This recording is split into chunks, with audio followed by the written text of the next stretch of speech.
ரோமர் 7ஆம் அதிகாரம். நியாயப்பிரமாணத்தை அறிந்திருக்கிறவர்களுடனே பேசுகிறேன். சகோதரரே, ஒரு மனுஷன் உயிரோடு இருக்கும் அளவும் நியாயப்பிரமாணம் அவனை ஆளுகிறதென்று அறியாமல் இருக்கிறீர்களா? அது எப்படி என்றால், புருஷனை உடைய ஸ்திரீ தன் புருஷன் உயிரோடு இருக்கும் அளவும் நியாயப்பிரமாணத்தின்படியே அவனுடைய நிபந்தனைக்கு உட்பட்டிருக்கிறாள். புருஷன் மரித்த பின்பு புருஷனை பற்றிய பிரமாணத்தினின்று விடுதலையாயிருக்கிறாள். ஆகையால் புருஷன் உயிரோடு இருக்கையில் அவள் வேறொரு புருஷனை விவாகம் பண்ணினால் விபச்சாரி எண்ணப்படுவாள். புருஷன் மரித்த பின்பு அவள் அந்த பிரமாணத்தினின்று விடுதலையானபடியால் வேறொரு புருஷனை விவாகம் பண்ணினாலும் விபச்சாரி அல்ல. அப்படி போலவே என் சகோதரரே, நீங்கள் மரித்தோரிலிருந்து எழுந்த கிறிஸ்து என்னும் ஒருவருடையவர்களாகி தேவனுக்கென்று கனி கொடுக்கும்படி கிறிஸ்துவின் சரீரத்தினாலே நியாயப்பிரமாணத்துக்கு மரித்தவர்களானீர்கள்.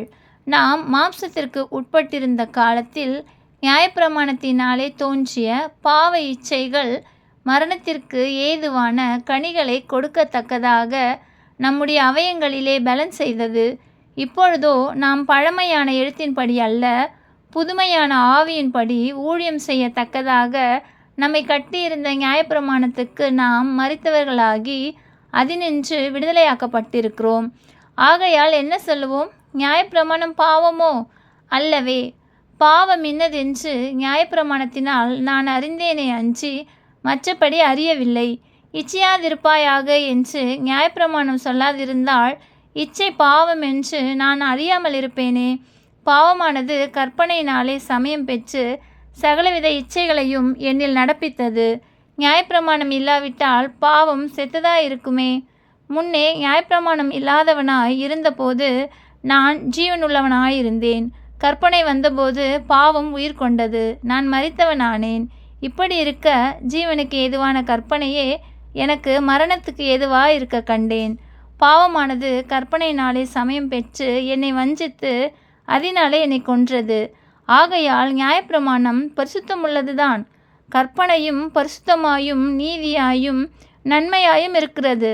இப்படி இருக்க நன்மையானது எனக்கு மரணமாயிற்று. அப்படியல்ல, பாவமே எனக்கு மரணமாயிற்று.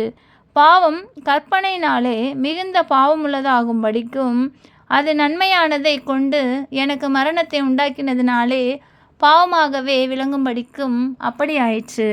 மேலும் நமக்கு தெரிந்திருக்கிறபடி நியாயப்பிரமாணம் ஆவிக்குரியதாக இருக்கிறது. நானோ பாவத்துக்கு கீழாக விற்கப்பட்டு மாம்சத்துக்குரியவனாக இருக்கிறேன். எப்படியெனில், நான் செய்கிறது எனக்கே சம்மதி இல்லை. நான் விரும்புகிறதை செய்யாமல் நான் வெறுக்கிறதையே செய்கிறேன். இப்படி நான் விரும்பாததை செய்கிறவனாய் இருக்க நியாயப்பிரமாணம் நல்லதென்று ஒத்துக்கொள்கிறேனே. ஆதலால் நான் அல்ல, எனக்குள் வாசமாக இருக்கிற பாவமே அப்படி செய்கிறது. அது எப்படியெனில், என்னிடத்தில், அதாவது என் மாம்சத்தில் நன்மை வாசமாக இருக்கிறதில்லை என்று நான் அறிந்திருக்கிறேன். நன்மை செய்ய வேண்டும் என்கிற விருப்பம் என்னிடத்தில் இருக்கிறது, நன்மை செய்வதோ என்னிடத்தில் இல்லை.